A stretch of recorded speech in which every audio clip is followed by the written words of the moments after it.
আল্লাহ আমাকে ডাক দিছে, ও জিব্রাইল খবরদার তাকায় দেখ, আমার ইউসুফকে দেখ। তার ভাইয়েরা রশি কেটে পানিতে ফেলে দেয়, আমার ইউসুফ যেন পানিতে না পড়ে। আল্লাহ বলছে ভাইয়েরা রশি কেটে দেছে, আমি সাততমক আসমানের উপর থেকে আসছে আর ইউসুফকে আমার হাতে নিয়ে নিছি। ইউসুফ নবী যখন বলল, আল্লাহ বাবাকে ডাক দিয়ে বলল, বাবা দেখলাম এই স্বপ্নটা 11টা নক্ষত্র চন্দ্র এবং সূর্য আমাকে সিজদা করতেছে, আমার পায়ের সামনে লোটায় পড়ছে। বাবা বুঝতে দেরি হয় নাই, কারণ 11টা যেই নক্ষত্র দেখেছে তার ছিল ভাই কয়জন? 11 জন। কতজন? 11 জন ভাই। চন্দ্র এবং সূর্য দ্বারা বোঝানো হয়েছে মা বাবা, অর্থাৎ সবাই তার কাছে লুটায় পড়েছে, তার সম্মানের কাছে সবাই তুচ্ছ। কথা কন ঠিক কিনা? আরে নবীর উম্মতের দল, ইউসুফ নবীকে ইয়াকুব নবী বড় ভালোবাসে, অন্য সন্তানদের তুলনায় ইউসুফ নবীকে ভালোবাসে বেশি। আচ্ছা আপনারাই বলেন, বাবার কাছে সন্তান সবাই সমান হওয়ার দরকার কিনা? কথা বলেন।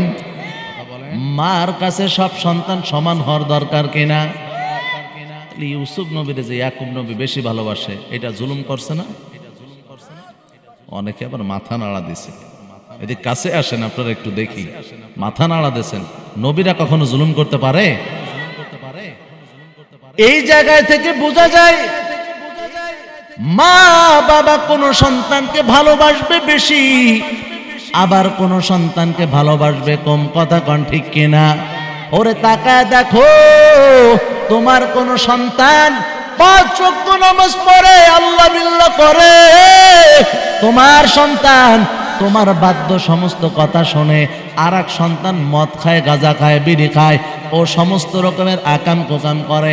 এখন আপনারাই বলেন, যে আকাম কোকাম করে, যার জন্য মা বাবার মুখে চুনকালি মাখে, এ সন্তানের চাইতে যে সন্তান নামাজ পড়ে ভদ্র, এ সন্তানের প্রতি মা বাবার ভালোবাসা বেশি হবে কি হবে না? তাহলে সেক্ষেত্রে ভালোবাসা কোনো সন্তানের প্রতি বেশি কম, এটা কোনো সমস্যা? তবে হ্যাঁ, যখন সম্পদ বন্টন করতে হবে, ভালো হোক আর মন্দ হোক, সমস্ত সন্তানকে সমান সমান সমান দিতে হবে। কথা বুঝছেন? এখানে আর ভালোবাসা দেখানো চলবে? আরে নবীর উম্মতের দল, ইয়াকুব নবী বললেন, বাবা খবরদার তোমার বড় ভাইদের কাছে বলবা না। সৎ ভাই, তবে সৎ ভাই হওয়ার পরেও তাকায় দেখবা, বাবার পরে বাবার স্থান যদি কেউ দখল করে, বাবার হুকুম আর এই দায়িত্ব যদি কেউ পালন করে, সেটা হলো বড় ভাই। কথা কও ঠিক কিনা? অন্য ভাইরা ইউসুফ নবীর ব্যাপারে, ছোট বাচ্চা বলল যে রে বাবার থেকে আলাদা করে ফেলাতে হবে, বাইরা ফেলামু। বড় ভাই কয়, খবরদার তাকে ভালোবাসিস না, ভালো কথা, তবে তাকে মারবি না। কারণ বড় ভাই বাবার পরে যদি কারোর অন্তরে দয়া মায়া হয়, সে হলো বড় ভাই বড় বোন। কথা কন ঠিক কিনা? এবার 10 ভাই বাবার কাছে আসছে, বাবার কাছে আসছে, বলে বাবা গো, ইউসুফকে আমাদের সঙ্গে দেন। কোরআন এভাবে আসছে, ইউসুফকে সূরা ইউসুফের 4 নম্বর আয়াত থেকে 100 নম্বর আয়াত পর্যন্ত প্রতিটা আয়াত বলা সম্ভব, এত আয়াত বলা সম্ভব না, এজন্য সংক্ষিপ্ত করছি, নাহলে অনেক বড় হয়ে যাবে। ইউসুফ আলাইহিস সালাম ছোট বাচ্চা, ভাইগুলো আসছে বাবার কাছে, এসে কয় ইউসুফকে আমাদের সঙ্গে দেন, খেলতে নিয়ে যাব। বাবা এখানে আয়াতের ভিতর আসছে গাফিলুন, বলে যে সন্তান গো, ইউসুফের ব্যাপারে আমার ধারণা হয় ইউসুফের ব্যাপারে তোমরা গাফেল হয়ে যাবা, উদাসীন হয়ে যাবা, আর আমার ইউসুফকে বাঘে এসে খেয়ে ফেলবে। বাবা এ কথা বলছে কারণ বাবার মন সন্তানের মন, মার মন সন্তানের মন, এটা বাধা আল্লাহর পক্ষ থেকে নারীর সঙ্গে নারীর মিল। কথা কন ঠিক কিনা? পৃথিবীর কেউ বুঝবে না, কিন্তু আপনার সন্তান বিপদে পড়ছে, সবার আগে মার মনে নাড়া দেয়। কথা কন ঠিক কিনা? আরে নবীর উম্মতের দল, বাবা এই কথা বলার পর ইউসুফ নবী, বাচ্চা মানুষ কি করবে, সে নিজে আবদার করতেছে, বাবা আমি ভাইদের সঙ্গে খেলতে যাব। বাবা আর নিষেধ করে নাই, বাবা পাঠায় দিছে, যাও ভাইদের সঙ্গে যাও। তবে বাবা বারবার সন্তানদেরকে ওয়াদা করাইছে, খবরদার আমার সন্তান যেন আমানতের খেয়ানত না হয়। চলে গেছে, যাওয়ার পর পথে যখন চলে যায়, এত সুন্দর চেহারা দেখার পর মায়া হয় নাই, মায়া নাই। কেউ মারে, মুখ ধরে চিমটি কাটে, শরীরের ভিতরে চিমটি কাটে, ব্যথা দেয়, কোনো ভাই থাপ্পড় দেয়, চর দেয়। ইউসুফ কান্না করে। ওই যে বড় ভাই সাথে আছে, এক ভাই 9 ভাইয়ের বিরুদ্ধে যেতে পারে না। বড় ভাই মায়ার সাথে মাঝে মাঝে বলে, খবরদার তোদের পছন্দ না হয় কোনো সমস্যা নাই, তবে খবরদার ছোট ভাই বলে তো কথা, গায়ে আঘাত করিস না, আমার কলিজায় লাগে, আমার সহ্য হয় না।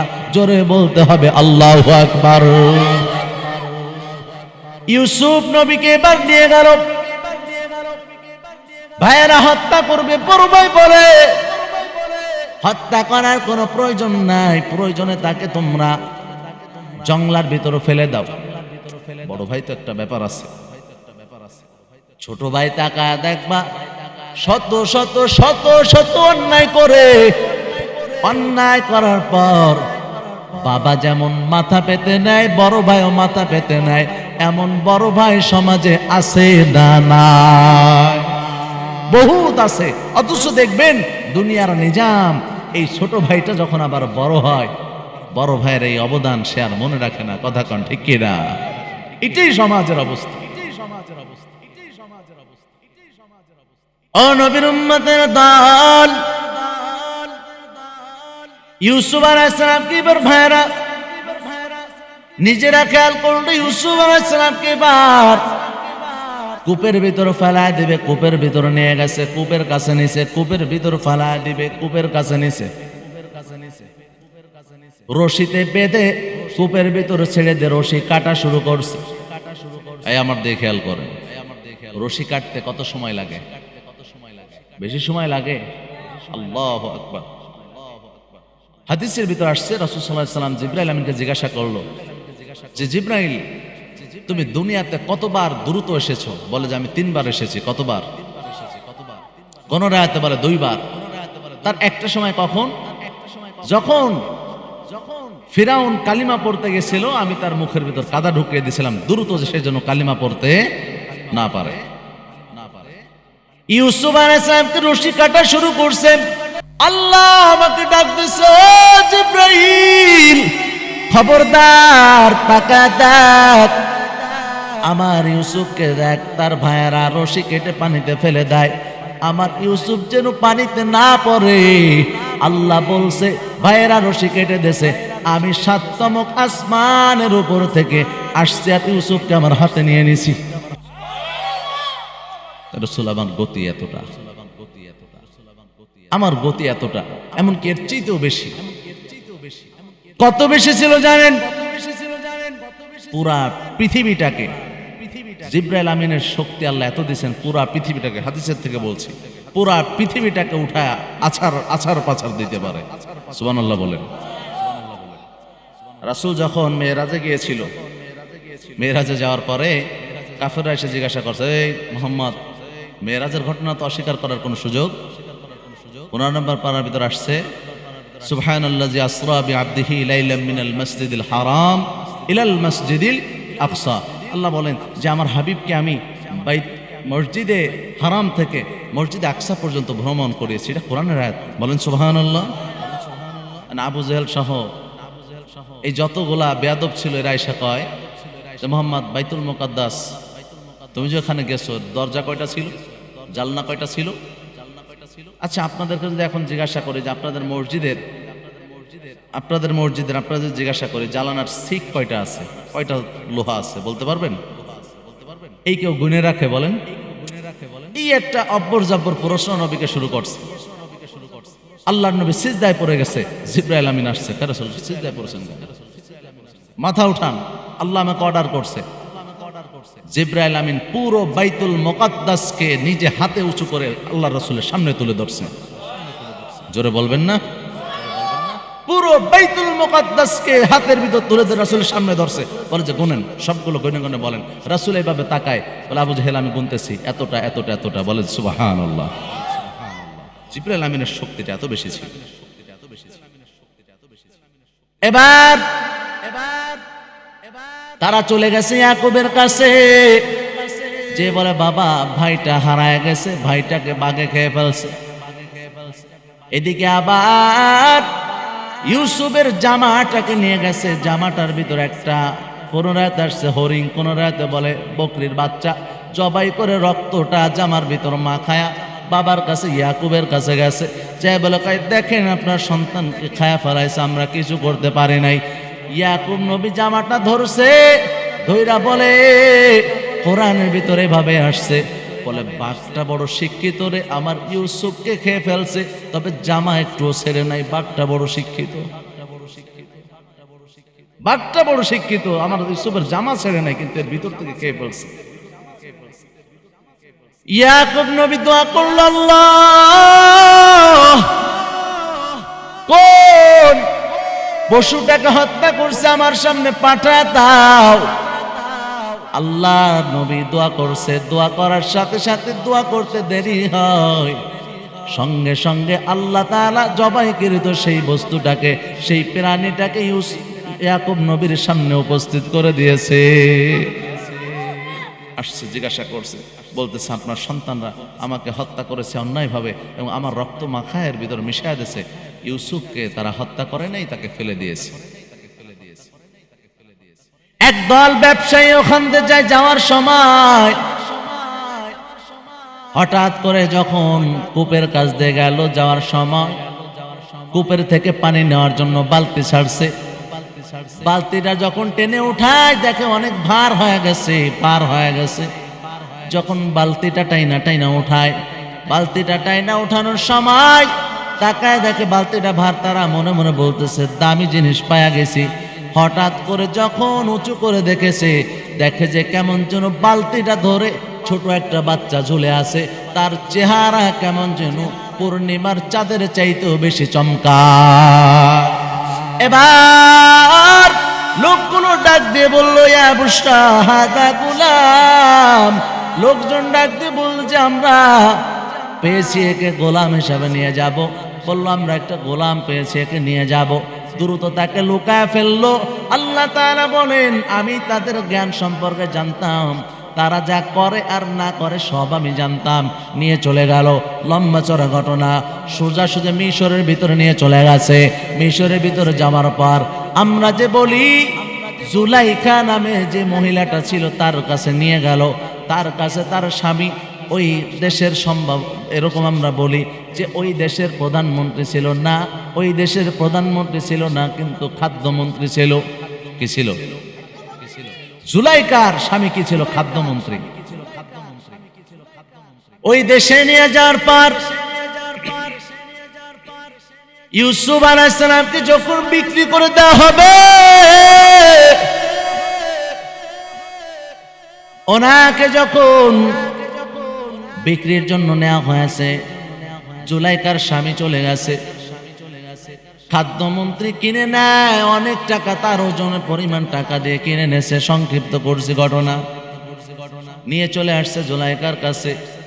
জুলাইকা তাকায় দেখে কোন বর্ণনায় বলা হয়, তবে বর্ণনাটা দুর্বল, তারপরেও বলছি, কোন কোন বর্ণনায় বলা হয় ইউসুফ নবীকে স্বপ্নের ভিতরে জুলাইকা আগেই দেখেছিল। কথা বুঝছেন? আগেই দেখেছিল। এবার যখন নিয়ে আসছে, আসার পর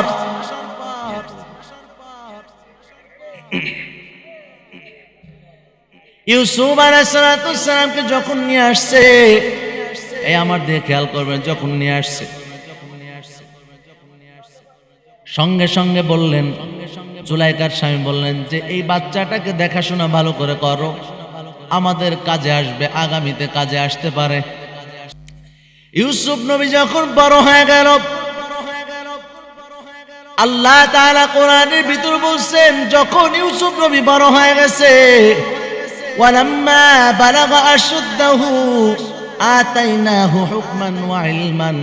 আল্লাহ তাআলা এখানে হুকমান ওয়া ইলমান বলেছেন, হুকমান ওয়া ইলমান। আল্লাহ তাআলা বলেন ওয়ালাম্মা বালাগা, যখন বালেগ হয়ে গেছে, আল্লাহ তাআলা বলেন হুকমান ওয়া ইলমান। আমি আল্লাহ তাআলা তাকে নবুয়ত দান করলাম এবং আমি আল্লাহ তাকে ইলম দান করলাম। হুকমান মানে আমি আল্লাহ তাকে নবুয়ত দান করলাম, ইলমান আমি আল্লাহ তাকে সঙ্গে সঙ্গে বড় করলাম, জ্ঞান দান করলাম। জোরে বলেন সুবহানাল্লাহ। ইউসুফ নবী এবার যখন বড় হয়ে গেছে, জুলাইখা মনে মনে চিন্তা করে ইউসুফকে কিভাবে চেহারা দেখে পাগল, কিভাবে জুলাইখা নিজের দিকে আকৃষ্ট করতে পারবে।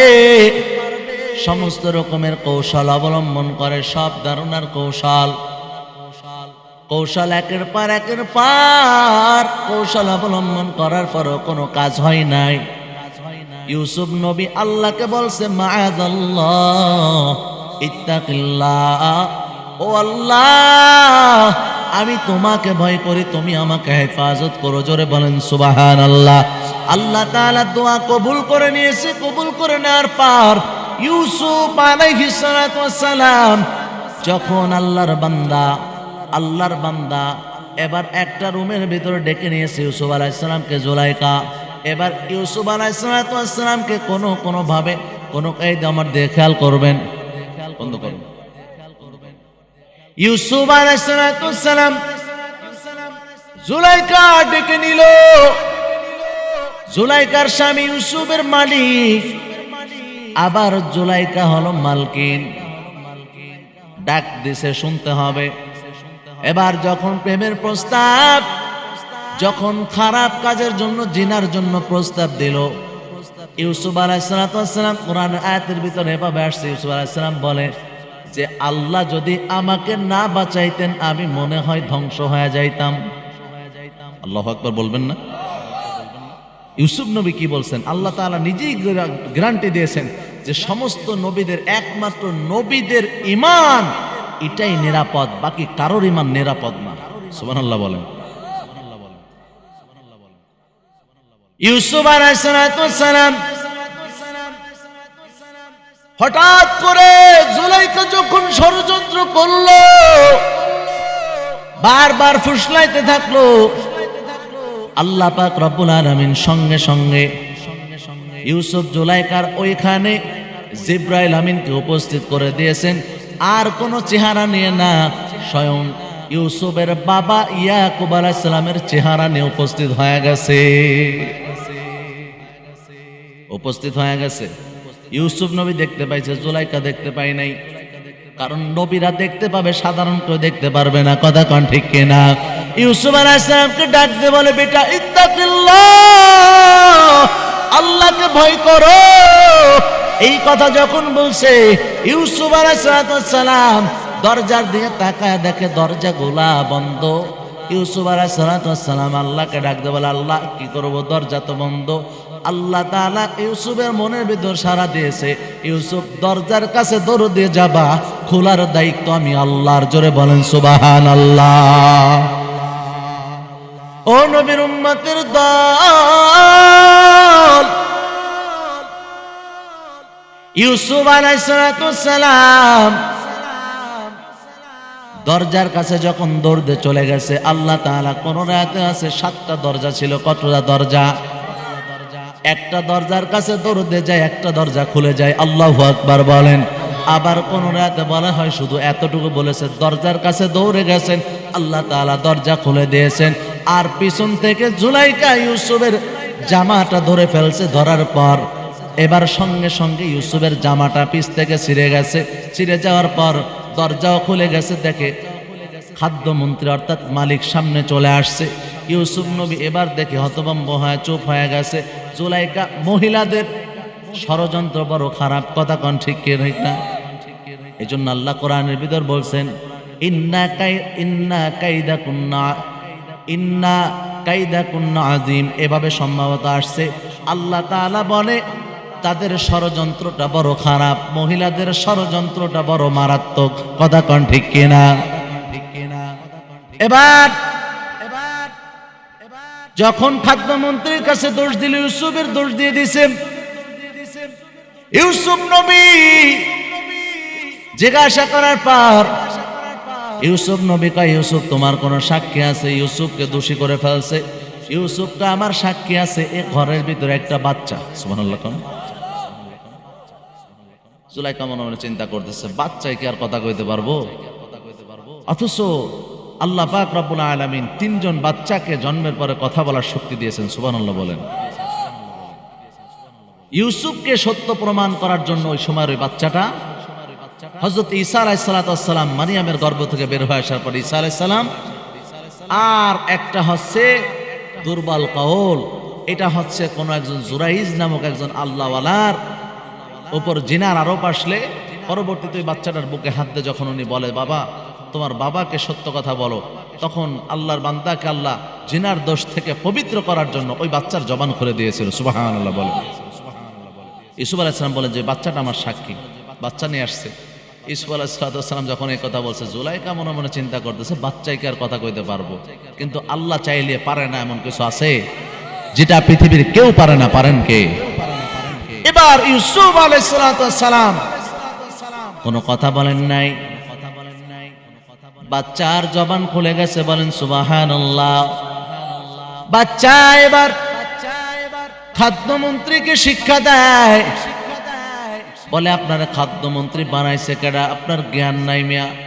সুবহানাল্লাহ বলেন। আপনার এতটুকু জ্ঞান নাই, আমি আপনারা কেন বলবো? কথা সোজা পরিষ্কার।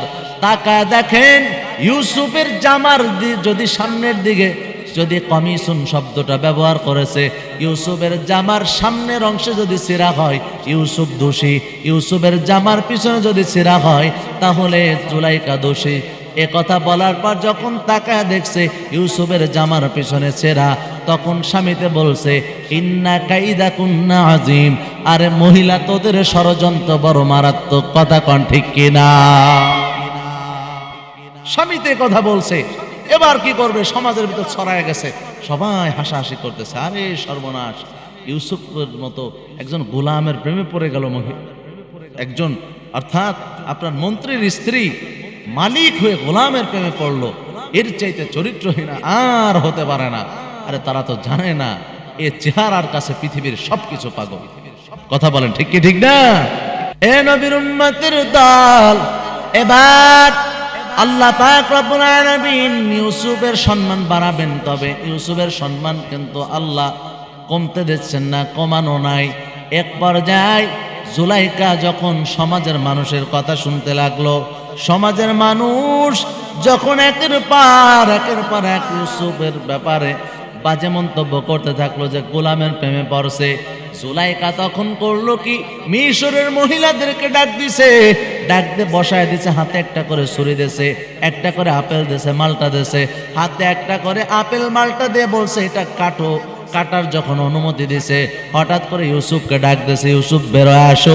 ইউসুফ যখন বের হয়ে আসছে, কোরআনে এভাবে আসছে, মহিলাগুলো সব হা করে তাকায় আছে। সুবহানাল্লাহ। কোন জোরে বলেন সুবহানাল্লাহ। যত নবীদেরকে আল্লাহ পাঠিয়েছেন পৃথিবীতে, সমস্ত নবীকেই আল্লাহ তাআলা ওই জামানার শ্রেষ্ঠ সৌন্দর্য দিয়ে পাঠিয়েছেন। সুবহানাল্লাহ বলেন। সমস্ত নবীকেই ওই জামানার শ্রেষ্ঠ সৌন্দর্য দিয়ে পাঠিয়েছেন। ওই জামানার ইউসুফ নবীকে দেখার পর মহিলারা হা করে তাকায় আছে, হাত কাটতেছে, হাতের কেটে কেটে রক্ত বের হয়ে যায়, কারো কোনো হুঁশ নাই, কোনো খেয়াল নাই। এবার আম্মা জান আয়েশা রাদিয়াল্লাহু তাআলা আনহাকে জিজ্ঞাসা করলেন, সাহাবা ইকরাম, ও আম্মা জান আয়েশা উম্মাতুল মুমিনিন, ইউসুফ নবীর চেহারা কি আমাদের নবীর চাইতে সুন্দর ছিল? ইউসুফ নবী সুন্দর। আম্মা জান আয়েশা মুস্কি আয়েশা বলে, ও আয়েশা, ও সাহাবীদের দল, আমার নবীর চেহারা কত সুন্দর, ইউসুফ নবীর চেহারা দেখে তো শুধু মানুষ পাগল, আর আমার নবীর চেহারা দেখে স্বয়ং আল্লাহ তাআলা নিজেই নবীর প্রতি পাগল। বলেন সুবহানাল্লাহ। আল্লাহ পাক রব্বুল আলামিন আমার নবী যদি ইউসুফের জায়গায় থাকতো, ওই মহিলাগুলা হাতের পরিবর্তে নিজেদের কলিজাটা বের করে কেটে ফেলাইতো। জোরে বলেন সুবহানাল্লাহ। এরে নবীর উম্মতের দল, আল্লাহর নবী আসমানে যে যখন ইউসুফের সঙ্গে দেখা হয়েছে, ওই যে বললেন আমার ভাই ইউসুফকে আল্লাহ তাআলা আসমান দুনিয়া আখিরাতের সমস্ত সৌন্দর্য দিয়ে দিয়েছেন। বলেন সুবহানাল্লাহ। ওখানে ইউসুফ নবীর সঙ্গে কথা বলছেন, বলার পরে আল্লাহর নবী এসে বললেন কিয়ামতের ময়দানে আল্লাহ পাক রব্বুল আলামিন আমার সমস্ত উম্মতদেরকে যারা জান্নাতি হবে সবার চেহারা আমার আল্লাহ ইউসুফ নবীর মতো সুন্দর বানায় দিবে। আল্লাহ পাক রব্বুল আলামিন ইউসুফ আলাইহিস সালামকে ষড়যন্ত্র থেকে কিভাবে হেফাজত করবেন, এই সমস্ত মহিলারা এবার ইউসুফের দিকে ঘুরে গেলেন। ইউসুফ আলাইহিস সালাম এবার আরো বিপদে পড়লেন এবং তারা সকলেই এবার ইউসুফ আলাইহিস সালামকে তাদের কুমন্ত্রণা দিয়ে তাদের দিকে ডাইভার্ট করার চেষ্টা করলেন। ইউসুফ আলাইহিস সালাম আল্লাহর কাছে বলে সুম্মা বাদালাহুম মিন বাদি মা।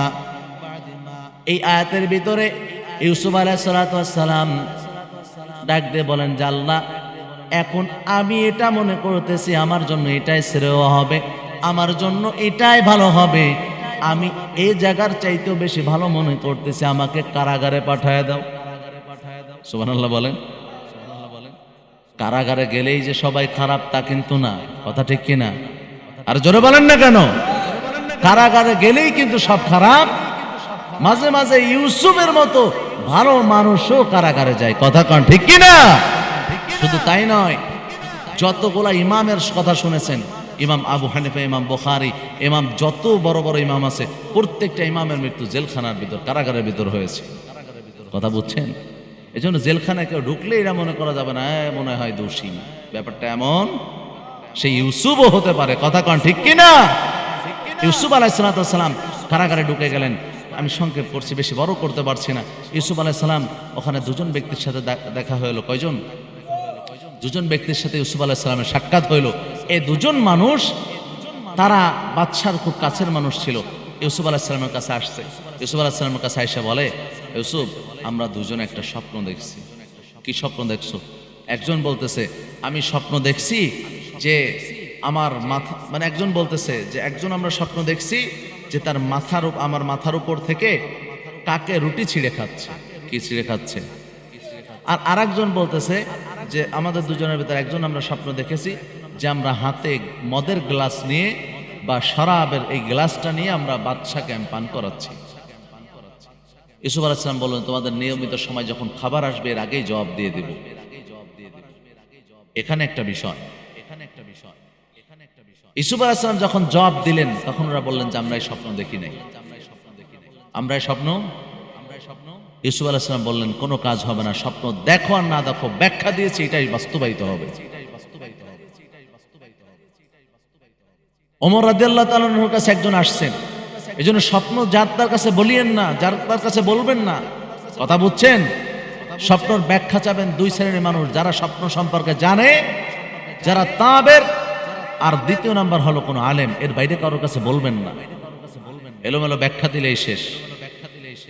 ওমরের কাছে আসছে, হ্যাঁ ওমর, আমি একটা স্বপ্ন দেখছি। কি স্বপ্ন দেখছো? আমি স্বপ্নে দেখছি এই দেখেন পানির গিলাস। বলতেছে আমি দেখলাম পানির গিলাস, গিলাসটা ফেটে গেছে, পানিটা পানির মতোই রয়ে গেছে। ওমর রাদিয়াল্লাহু তাআলা আনহু বললেন যে এ স্বপ্ন তুমি দেখতে পারো না। কি বললেন? এ স্বপ্নটা তুমি দেখতে। উনি বললেন যে ওমর আমি এটাই দেখছি। ওমর বললেন যদি ব্যাখ্যা দেই মানতে পারবা? কয় হ্যাঁ মানতে পারবো। ওমর রাদিয়াল্লাহু তাআলা আনহু বললেন তোমার স্বপ্নের ব্যাখ্যাটা হলো তোমার স্ত্রীকে গর্ভবতী। বলছে হ্যাঁ। বলে যে তোমার সন্তান যখন হবে, গ্লাসের পানিটা তোমার সন্তান আর গ্লাসটা তোমার স্ত্রী। যখন সন্তান ভূমিষ্ঠ হবে তোমার স্ত্রীর পেট ফেটে মারা যাবে। বলার পরে লোকটা বলছে ওমর আমি এটা দেখি না। ওমর বলে কোনো কাজ হবে না, এটাই বাস্তবায়িত হবে।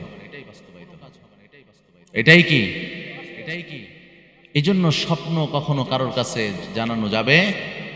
হাদিসের ভিতর আসছে আকাশে একটা পাখির পায়ে বাঁধা থাকে, পাখির কি পায়ে বাঁধা থাকে, আসমানে ঝুলন্ত থাকে। ভুল ব্যাখ্যা করলেই শেষ। অনেক সময় দেখবেন স্বপ্নে খুব বাজে দেখতেছেন। মানুষ যখন সাধারণত ভাবে স্বামী স্ত্রী মিলন করার পরে যে নাপাক পানিটা বের হয়, উনি স্বপ্নের মধ্যে হঠাৎ করে দেখে যে এই পানির ফোঁটাটা কোরআন শরীফের উপর ছিটে পড়ছে। উনি ভয় পেয়ে গেছেন, হুজুরের কাছে আসছেন, বুজুর্গের কাছে এসে বলতে, হুজুর আমি এত বাজে একটা স্বপ্নে দেখছি, আমি তো হালাক হয়ে গেছি। হুজুর পিঠের উপর থাবা দিলেন, বেটা টেনশনের কিছু নাই, তোর প্রথম সন্তান যেটা হবে আল্লাহ তাকে কোরআনের হাফেজ বানাবে। সুবহানাল্লাহ বলেন। বাস্তবেই ঘটছে, তার সন্তান হাফেজ হয়েছে। স্বপ্নটা দেখতে খারাপ হতে পারে, কিন্তু এর অর্থটা কি অনেক ভালো হতেও পারে। বাদশা হারুন আর রশিদ, ওনার স্ত্রী বারবার স্বপ্নে দেখতেছে যে ওনার সঙ্গে উনি চুপচাপ আছে, ওনার সঙ্গে মানুষ, উনিও কোনো কথা বলছে না, মানুষ আসতেছে ওনার সঙ্গে জিনা করতেছে। জিনা করা কি ভালো কাজ? এত বাজে ধরনের একটা স্বপ্ন দেখছে। উনি ওই জামানার যে বাদশা হারুন আর রশিদের যে আলেম ছিল তেনার কাছে, তাদের কাছে জিজ্ঞাসা করতে পারে না, করবে কি? পাঠাইছে এবার একজন বান্দি অর্থাৎ একজন চাকরানির কাছে খবর দিয়ে পাঠাইছে যে তুমি হুজুর কাছে এটা শুনে আসো। চাকরানি আসছে, এসে বলতেছে, হুজুর আমি স্বপ্ন দেখলাম যে অনেক মানুষ আমার সঙ্গে জেনা করতেছে। হুজুর বললেন যে এই স্বপ্ন তোমার দেখার কথা না, এটা তুমি দেখো নাই। না হুজুর আমি দেখছি। তুই যা, এই স্বপ্নটা তুই দেখোস নাই। এই স্বপ্নটা যদি বাদশা হারুন আর রশিদের স্ত্রী দেখে তাইলে মানাতো। সুবহানাল্লাহ বলবেন না?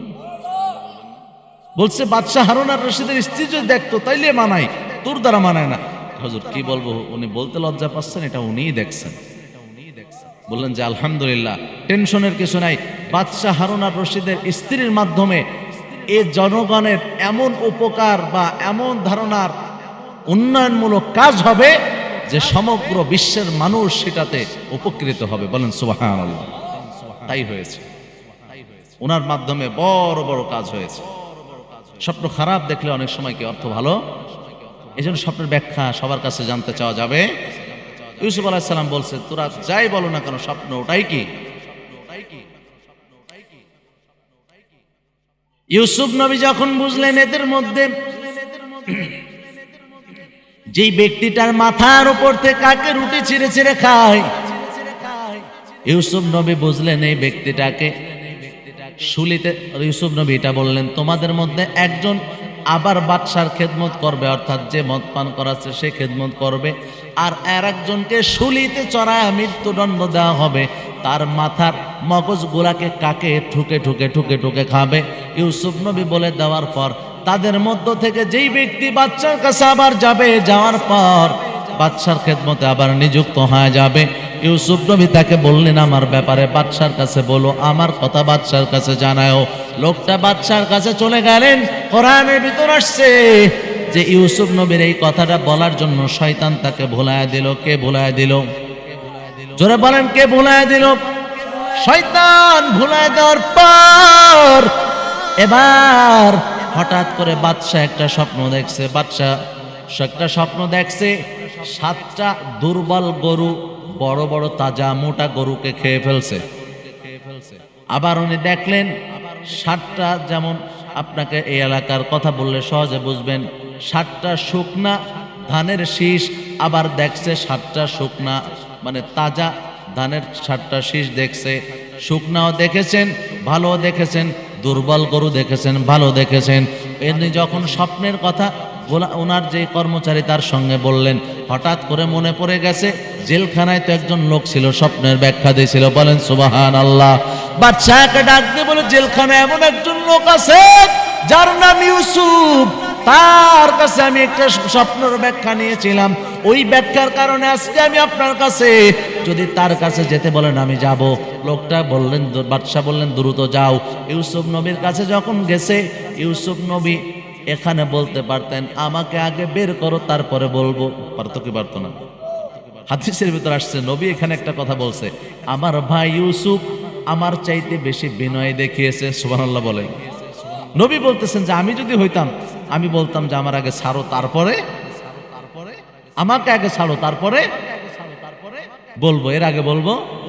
কিন্তু আমার ভাই ইউসুফ সেটা করে নাই। সুবহানাল্লাহ বলেন। ইউসুফ আলাইহিস সালাম বললেন, এই 7টা দুর্বল গরু আর বড় গরুর সমাধান হলো। এখন যে সময় আসতেছে 7টা বছর সম্পদ অনেক ভালো হবে, সমস্ত রকমের সবকিছু, যত রকমের জিনিস উৎপাদন করবা দেশে অনেক উন্নতি দেখা দেবে। পরে 7 বছর অত্যন্ত দুর্ভিক্ষ হবে। এই 7 বছরের মাল জমা রাখবা, পরবর্তী 7 বছর আস্তে আস্তে খরচ করে করে সময়টাকে পার করতে হবে। এ কথা বলে দেওয়ার পর ওই বাদশা বুঝতে আর দেরি হয় নাই, কয় লোকটাকে বের করে নিয়ে আসো। বের হয় নাই। সুবহানাল্লাহ বলেন। নবী কি বলে জানেন? কয় আমাকে যদি বলতো বের হয়ে আসতে, আমি বের হয়ে পড়তাম। নবী কি বলে? আমারে বের হতে বলতে আমি বের হয়ে পড়তাম, কিন্তু আমার ভাই ইউসুফ বের হয় নাই। এখানে আমার চাইতেও বেশি উত্তম কৌশল অবলম্বন করেছে। সুবহানাল্লাহ বলেন। ইউসুফ নবী ডাকলেন, ডাকার পর এবার সবাইকে ডাক দিলেন, সমস্ত মানুষ আসলেন, বললেন যে আমি যে জেলে ঢুকলাম, আমাকে নারীর অপবাদ দিয়ে আমাকে যে ঢুকায় দেওয়া হয়েছিল, ওই নারীদেরকে আগে ডাকেন, নির্দোষ প্রমাণ যদি হয়ে যায় এরপরে বের হবে, না হয় বের হব না। জোরে জোরে বলতে হবে সুবহানাল্লাহ। ইউসুফ নবী এই কথাটা বলার পর নারীদেরকে আনলো, সবাই ক্ষমা চাইলো, বললো আমরা ভুল করেছি। এখানে একটা ছোট রেওয়ায়েত করছি, ছোট একটা কথা দিয়ে বলতে গেলে বহুত সময় লেগে যাবে। জুলাইকার সঙ্গে ইউসুফ আলাইহিস সালামের পরবর্তী সময় বিয়েও হয়েছিল। পরবর্তীতে কি বিয়ে হয়েছিল, সে ঘরের সন্তানও ছিল, সেটা ভিন্ন কথা, এটা নাই বলি। ইউসুফ আলাইহিস সালাম এবার আসলো, আসার পর বাদশা বললেন তোমাকে আমি ভালো একটা পদ দিব। ইউসুফ আলাইহিস সালাম বললেন আমার পদ লাগবে না, আমি পদটা চেয়ে নেব। সুবহানাল্লাহ কোন। ইউসুফ নয় কয় কি পদ চান? কয় পদটা আমাকে খাদ্যমন্ত্রী বানাতে হবে। সুবহানাল্লাহ বলেন। আল্লাহর নবী বলেছেন ক্ষমতা চেয়ে নেওয়া জায়েজ নাই, কিন্তু ইউসুফ নবী ক্ষমতা চেয়ে নিল কেন? প্রশ্ন আসে কিনা? কথা হলো এটা, ইসলামী রাষ্ট্রের ভিতর ক্ষমতা চেয়ে নেওয়া জায়েজ নাই, তবে যেখানে ইসলামী রাষ্ট্র না, যেখানে জালেম শাসক আছে, এ সমস্ত জায়গা ক্ষমতা চেয়ে নেওয়া এটা জায়েজ। জোরে বলেন সুবহানাল্লাহ। ইউসুফ নবী বলল আমাকে খাদ্যমন্ত্রী বানায় দাও, না হলে এখানে অনেক চোর বাটপার আছে যারা এই জায়গাগুলো দখল করে দেশের সম্পদ নষ্ট করে ফেলবে। কথা বলেন ঠিক কি ঠিক না? এ মুসলমান ইমানদার তাকায় দেখো, বর্তমান সারা বিশ্বের মধ্যে দুর্নীতিতে বাংলাদেশ বর্তমান বলে 2 নম্বরে আছে। সুবহানাল্লাহ বলেন। সুবহানাল্লাহ। বাংলাদেশ দুর্নীতিতে 2 নম্বর, তাতেও সুবহানাল্লাহ। এই জায়গাও 1 নম্বর হতে পারে নাই বাংলাদেশকে, এই জায়গাও 1 নম্বর, আর দুর্নীতিতে কমসে কম 1 নম্বর হওয়া যাইত। বাংলাদেশ বলে সেকেন্ড। আল্লাহ হেফাজত করুক, বলে না আমিন। তো এখন এখানে ইউসুফ আলাইহিস সালাম খাদ্যের দায়িত্ব নিলেন, সংক্ষেপ অল্প অল্প করে খাবার দিতে থাকলেন। অল্প অল্প করে খাবার নিতে আসে, অল্প টাকার বিনিময়ে উনি খাবার দিতে থাকলেন। হঠাৎ করে দেখলেন ওই যে 10 ভাই ছিল, এই 10 ভাই খাবার নিতে আসছে, কিন্তু ব্যাগ হাতে নিয়ে আসছে 11টা। কতটা? ইউসুফ আলাইহিস সালাম জিজ্ঞাসা করল মানুষ আসছেন আপনারা 10 জন, তবে 11টা ব্যাগ কেন? বলে আমাদের একজন ভাই আছে, ভাইটার নাম হলো বিনিয়ামিন, যেটা ইউসুফ আলাইহিস সালামের আপন ভাই। জোরে বলেন সুবহানাল্লাহ। ইউসুফ নবী বলেন আগামী দিনে যদি আপনার ভাইকে না আনেন আপনাদেরকে আর খাদ্য দেওয়া হবে না। এটা ইউসুফ নবীর কথা ছিল না, আল্লাহ তেনাকে শিখিয়ে দিয়েছেন, তারপরে এটা বলেছেন। বলেন সুবহানাল্লাহ। ইউসুফ নবী বলেন খাদ্য দেওয়া হবে না, আগামী দিনে ভাইকে নিয়ে আসবেন। আবার এদিকে ইউসুফ নবী তাদের খাদ্যের যে টাকাগুলা ছিল, এই টাকাগুলাকে না গ্রহণ করে তাদের থলের ভিতরে আবার গোপনে দিয়ে দিয়েছে। ইয়াকুব নবীর কাছে গেছে, যাওয়ার পর এদিকে ইয়াকুব আলাইহিস সালাম ইউসুফের জন্য কান্না করতে করতে চোখ দুটা অন্ধ হয়ে গেছে, চোখ দুটা সাদা হয়ে গেছে। কান্নার কান্না ইউসুফের জন্য, কান্নার কান্না, চোখ দুটা সাদা হয়ে গেছে। আর শুধু কান্না করে ইউসুফের জন্য, চোখে দেখে না বাবা ইয়াকুব, চোখটা অন্ধ হয়ে গেছে। শুধুমাত্র বিনিয়ামিনকে নিয়েই মোহাব্বত করে। এবার 10 সন্তান এসে বলে, বাবা বাদশাহ বলছে, আমাদেরকে খাদ্যমন্ত্রী বলছে আগামী দিনে বিনিয়ামিনকে না নিয়ে গেলে খাদ্য দেবে না। এবার ইয়াকুব বলে, আমি কি তোমাদেরকে আবার বিশ্বাস করব? আমার ইউসুফকে তো হারাইছি, আবার কি তোমাদেরকে বিশ্বাস করব? তাই বাবা বিশ্বাস না করলে কিছু করার নেই। থলেগুলো যখন খুলছে, খোলার পর যখন টাকা বের হয়ে আসছে, বলে বাবা টাকা দেখেন, এই যে সেই টাকা। টাকা নেই নাই, লোকটা বড় ভালো। টাকা যখন দেখাইছে, টাকার কথা যখন বলছে, ইয়াকুব নবীর টাকা ধইরা বলছে যে না ঠিক আছে, টাকা ফেরত আসছে। ইয়াকুব নবী এবার বলছে তোমাদের ভাইকে সাথে নিয়ে যাবা, তবে কথা একটা, এক দরজা দিয়ে সবাই প্রবেশ করবা না। কে বলছে? বাবা বলছে। কে? ইয়াকুব নবী বলছে এক দরজাতে সবাই প্রবেশ করবে না। এখানেও কোরআন আয়াতটা এভাবে আসছে, আল্লাহ তাআলা বলেন যে এটা ইয়াকুব নবীর কৌশল ছিল। ইয়াকুব নবীর কি? কিন্তু সব সময় যে কৌশল কাজে লাগবে এর কোনো মানে, কারণ এখানে আল্লাহ তাআলা তার বিপরীতে রয়েছেন, ইউসুফ নবীকে বিজয় দান করবেন, সেখানে বাবার কৌশল তো কাজে আসবে। সমস্ত ভাইগুলো আলাদা আলাদা দরজা দিয়ে ঢুকছে, ইউসুফ নবী দাঁড়ায় আছে, ঢুকতেছে, তার দলের লোকগুলাকে চোখ দিয়ে ইশারা দিছে। বিনিয়ামিন নাম করে যে ছেলেটা যায়, তার ব্যাগের ভিতরে তোমরা একটা পাত্র ঢুকায় দিবা। আমাদের এই দেশের অর্থাৎ রাজপ্রাসাদের দামি একটা পাত্র ঢুকায় দিবা। পাত্র ঢুকায় দিছে, এটা আল্লাহর অর্ডারে ঢুকায় দেওয়ার পর যখন তারা মালামাল নিয়ে বের হয়ে যাচ্ছে, যাওয়ার সময় হঠাৎ করে ইউসুফ আলাইহিস সালামের একজন কাছের মানুষ ডাক দিয়ে বলল, এই দলের লোকগুলো দাঁড়ায় যাও, তোমাদের মধ্যে চোর আছে। শিখাই দিছে কে? জোরে বলেন, জোরে বলেন না। তোমাদের দলের ভিতর চোর আছে। যখন এই কথাটা বলছে, বলার পর তারা বারবার বলতেছে, 10 সন্তান, আমরা নবীদের সন্তান, আমরা চোর হতে পারি না, আমরা নবীদের সন্তান, আমরা অনেক দামি, আমরা এমন এমন এমন সব কথা বলতেছে। বলার পর কোনো কাজ হয় নাই। যখন কোনো কাজ না হয়, ইউসুফ নবী বলতেছে তাহলে সবার ব্যাগগুলো চেক করো। চেক করা শুরু করছে। আগে আল্লাহ তাআলা বলছে বিনিয়ামিনটা আগে চেক করবা না, চেক করলে তোরা বুঝা নিবে যেটা কৌশল। অন্য ভাইদেরকে চেক করতে করতে হঠাৎ করে বিনিয়ামিনের ব্যাগের মধ্যে থলের ভিতর যখন মালটা পেয়ে গেছে, বলে যে ছেলেটা চোর, একে আটকাতে হবে। 10 ভাই বিনিয়ামিনকে যখন দেয়, ওয়াদা করাইছে খবরদার ইউসুফের ব্যাপারে যে গাফিলুন শব্দটা আসছে, ইউসুফের ব্যাপারে যে গাফলতি করছো, এই বিনিয়ামিনের ব্যাপারে এই গাফলাতিটা করবা না। এই কথাটা যখন বলছে গাফলাতি করবা না, গাফলাতি করার কথা যখন নিষেধ করছে, নিষেধ করার পর তাদের মনে এটা বারবার বাড়ি খাচ্ছে যে বাবাকে যে কি জবাব দিব, কি জবাব দিব। এবার লোকজন, তিনার সন্তানগুলো বলতেছে, বাদশাহ বলতেছে খাদ্যমন্ত্রী আপনি একটা কাজ করেন, প্রয়োজনে আমাদের কাউকে আটকায় রাখেন, তবে আমাদের এই ছোট ভাইটাকে ছেড়ে দেন। ইউসুফ নবী বলে যে এটা তো সম্ভব না, কারণ অপরাধ যে করেছে শাস্তি তার হবে। কথা কন ঠিক কিনা? এই কৌশলে ভাইকে কাছে রেখে দিছে, তাদেরকে ফেরত পাঠায় দিছে।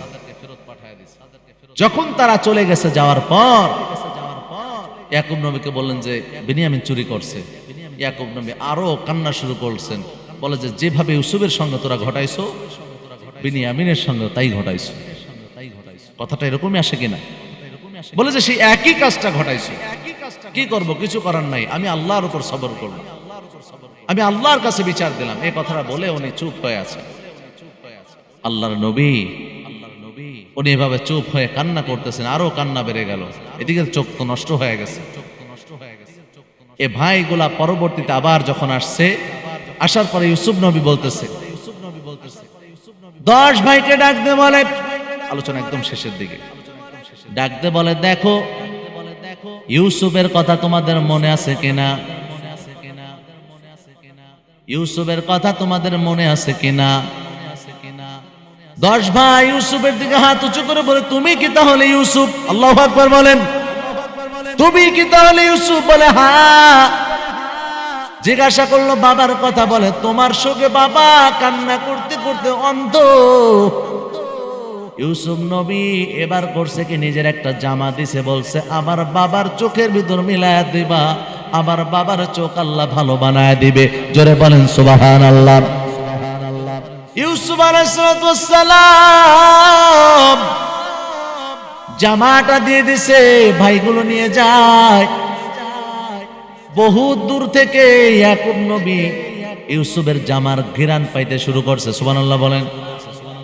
আশপাশে যে লোকগুলো আছে বলতেছে আমার ইউসুফ এখনো মরে নাই, আমি ইউসুফের ঘিরান পাইতেছি। আল্লাহু আকবার বলেন। কওমের লোকজন যারা আছে বলে আপনি ইউসুফের জন্য এত পাগল হয়ে গেছেন, ইউসুফ বেঁচে নাই। বাবা বলে আমি ঘিরান পাইতেছি, ঘিরান পাইতেছি। ভাইগুলো আসছে, জামা নিয়ে আসছে, জামা আয়না দিয়েছে, বলে বাবা এই নেন জামা। পেয়ে হাতে নিয়ে বলতেছে আমি বলছিলাম আর ইউসুফ বেঁচে আছে। বলে বাবা এটা আপনি চোখের সঙ্গে মিশান। চোখের সঙ্গে যখন মিশা দিয়েছে, ইউসুফ নবীর জামার বরকতে আল্লাহ তাআলা ইয়াকুব নবীর চোখ আগের মতো ভালো বানায় দিছে। হकीकत से तू दुनिया में खबर है, दुनिया की नुमाइश पर नजर है। नमी गोयाम के आज दुनिया जुदा बाश, बखर खारे के बाशी बा खुदा बाश। এরে নবীর উম্মতের দল, ইউসুফ নবী এই জামাটার বরকতে যখন বাবার চোখ ভালো হয়ে গেল, ভাইদেরকে বলে দেছে আমার বাবা সহ মাকে সহ তোমরা এখানে ঢুকবা, এখানে তোমরা চলে আসো। সবাইকে ডাক দিল মিশরের মেন শহরে। যখন ডাক দিয়েছে, ডাক দেওয়ার পর সমস্ত 11 ভাই সহ, এবার মা বাবা সহ সবাই একসঙ্গে যখন ঢুকতেছে, ওই যে মনে আছে 11টা চন্দ্র এবং 11টা নক্ষত্র গ্রহ আর 2টা চন্দ্র এবং সূর্য সিজদা করেছিল, মনে আছে? এর ব্যাখ্যাটা এখন আসতেছে। একসঙ্গে 11 ভাই আর মা বাবা যখন ঢুকে পড়লো, ইউসুফ নবীর ডাইনে বাবা, বাম পাশে মা, আর ভাইগুলো সব তার সামনে সব নিচু হয়ে গেল, মাথা নিচু করে দিল। সুবহানাল্লাহ বলেন। যখন নিচু করে দিল, ইউসুফ নবী বলতেছে বাবা ছোটবেলায় যে স্বপ্নটা দেখেছিলাম সেই স্বপ্নটা আজকে বাস্তবায়িত হলো, এটাই ছিল সে স্বপ্নের ব্যাখ্যা। ডান পাশে বাবা সূর্য শামস, আর বাম পাশে মা হচ্ছে কমার, মা হচ্ছে চন্দ্র। এভাবে যখন ব্যাখ্যা করলেন, ইউসুফ নবী পুরো ব্যাখ্যাটা বোঝায় দিলেন। জোরে বলেন সুবহানাল্লাহ। আরে নবীর উম্মতের দল, এ যুবক সন্তান গো, ও বৃদ্ধ বাবাজিদের দল, পর্দার আলের মা, আল্লাহ পাক রব্বুল আলামিন আমাকে আপনাকে এত দামি নবীর উম্মত বানাইছে গো। কত দামি নবী পাইছো, কত দামি নবী। আল্লাহর নবীকে আল্লাহ তাআলা এত সম্মান দিয়েছেন যা পৃথিবীর অন্য কাউকে এত সম্মান দেন নাই। জোরে বলতে হবে সুবহানাল্লাহ, আরো জোরে বলতে হবে সুবহানাল্লাহ। এমন একজন নবী পাইছো, এত সুন্দর নবী, আল্লাহর নবী। এই যে মাসটা চলতেছে রজব মাস, নাম কি? জোরে বলেন কি মাস? আমি একটা হাদিস তেলাওয়াত করেছিলাম, আল্লাহুম্মা বারিক লানা ফি রজব ওয়া শাবান ওয়া বাল্লিগনা রমাদান। আল্লাহ তাআলা, আল্লাহর হাবিব বলেন যখন রজব মাস আসবে, শাবান মাস আসবে, এই 2 মাসে এই দোয়াটা বেশি বেশি পড়বা। আল্লাহ রজব শাবান মাসে বরকত দান করেন আর আমাদের হায়াত বাড়ায় রমজান পর্যন্ত পৌঁছায় দেন। জোরে বলেন আমিন। আল্লাহর নবী যখন মেরাজে গিয়েছিল, ছোট্ট একটা কথা এখানে বলি, যখন ওখানে একটা হঠাৎ করে মসজিদ আকসার পাশে একটা বৈঠক শুরু হলো। বৈঠক শুরু হওয়ার পর জিবরাইল আমিন, এই আমার দিকে খেয়াল করবেন, জিবরাইল আমিন বলল, রাসূল বলতেছে এখানে কিসের বৈঠক হয়? কয় এখানে আপনাকে নিয়ে আলোচনা হয়। সুবহানাল্লাহ কোন? কয় কারা কারা বৈঠক করতেছে? বলে ফেরেশতা এবং নবীরা। সুবহানাল্লাহ বলেন। নবীর দাম কত? আল্লাহর নবী যখন ওখানে আগায় গেল, যাওয়ার পর প্রথমে আব্বাজান আদম আলাইহিস সালাম কিছু সময় কথা বললেন, সুবহানাল্লাহ বলেন। এরপরে অন্য নবীরা কথা বললেন। এরপরে আল্লাহর নবী আর এখানে উপস্থাপন করতেছিলেন, এক একজন নবীর নাম বলে বলে উঠাচ্ছিলেন। নাম ছিলেন ইব্রাহিম আলাইহিস সালাম, জোরে বলেন সুবহানাল্লাহ। ইব্রাহিম আলাইহিস সালাম এবার সর্বশেষ বলতেছে, এখন আপনাদের সামনে সর্বশ্রেষ্ঠ একজন মানুষ আসবে। ইব্রাহিম নবী বললেন যে আমার সন্তান আসতেছে এখন, সুবহানাল্লাহ বলেন। ইউসুফ নবী বলতেছেন আমার বেটা এখন আসতেছে, কথা বলবে। আল্লাহর নবী কথা বললেন, সমস্ত নবীরা কথা শুনলেন। আল্লাহর নবী যখন এত সুন্দর চমৎকার ভাষায় কথা বললেন, বলার পর নসিহত শেষ করার পর ইব্রাহিম নবী আবার উঠলেন, উঠে বললেন কথাগুলো কেমন লাগলো, কেমন মনে হয়েছে? সবাই বলে এত চমৎকার উপস্থাপনা পৃথিবীর আর কারোর মুখে শুনি নাই, জোরে বলেন সুবহানাল্লাহ। ইব্রাহিম নবী বলেন এজন্য তার কথা যেহেতু উপস্থাপনা এত সুন্দর, এজন্য আল্লাহ তাআলা সর্বশ্রেষ্ঠ নবী হিসাবে তাকে শেষে পাঠিয়েছেন, বলেন সুবহানাল্লাহ। ও নবীর উম্মতের দল, দুনিয়ায় চিরদিন থাকা যাবে নি? বলেন না থাকা যাবে নি? দুনিয়াটা চিরদিনের না, চিরদিন দুনিয়ায় থাকা যাবে না। নবীর আদর্শ নিয়ে কবরে যাওয়ার দরকার আছে না নাই? এ কথা বলো, আছে না নাই? তাকা দেখো, অনেক মানুষ এমন আছে দাড়িটা লম্বা করেছে, অনেক মানুষ আছে দাড়িটাকে লম্বা করতে পারে নাই। আশিক রাসূল দাবি করো, অথচ চেহারা দিয়ে তাকালে এমন মনে হয় নবীর সঙ্গে 1000 বছরের দুশ্মনী রয়েছে। কথা কন ঠিক কি ঠিক না? খবরদার, দাড়ি কেটে আমার নবীকে আর কাঁদাবা না, আজ থেকে আর গুনাহ করবা না। অন্তরে যদি কোনো মুনাফিক না থাকে, খাটে নিয়েতে দুটি হাত আমার আল্লাহকে দেখায়া দাও। নারে তাকবীর! আল্লাহ, এই হাতগুলো যারা উঁচু করেছে সবাইকে কবুল করে নাও, সবার তওবাকে কবুল করে নাও। আল্লাহ সবাইকে নামাজি বানায় দাও। আল্লাহ, যত যুবকরা হাত উঁচু করেছে সমস্ত যুবকদেরকে আপনি দ্বীনের জন্য কবুল আর মঞ্জুর করে নেন। সকলকে নবীর সঙ্গে জান্নাতের ব্যবস্থা করে দেন। সকলে জোরে বলেন আমিন।